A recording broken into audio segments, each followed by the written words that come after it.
தென்காசி மாவட்டம் சங்கரன்கோவில் அருகே உள்ள கீழ அழகுநாச்சியார்புரம் கிராமத்தைச் சேர்ந்த மூதாட்டி கருப்பாயி காலையில் அதே பகுதியைச் சேர்ந்த சின்னத்துறை என்பவருக்கு சொந்தமான கிணற்றுக்கு அருகே நடந்து சென்று கொண்டிருக்கும் போது 70 அடி ஆழமுள்ள விவசாய கிணற்றில் தவறி விழுந்துள்ளார். இந்நிலையில் கிணற்றில் தண்ணீர் இருந்ததால் அருகில் இருந்த பம்பு செட் பைப்பை பிடித்து சப்தம் போட்டுள்ளார். இதை அறிந்து அப்பகுதி மக்கள் தீயணைப்பு மற்றும் மீட்பு படையினருக்கு தகவல் அளித்தனர். விரைந்து வந்த தீயணைப்பு மற்றும் மீட்பு படையினர் மீட்பு வலையை கிணற்றுக்குள் போட்டு உள்ளே குதித்து உயிருக்கு போராடிய கருப்பாயி பாட்டியை பத்திரமாக மீட்டனர்.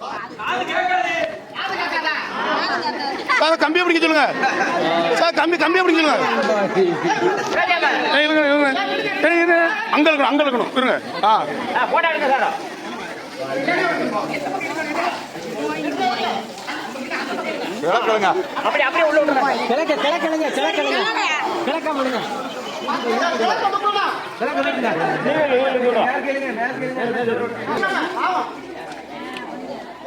அப்படி எடுங்க, நிங்க பாட்டியம்மா.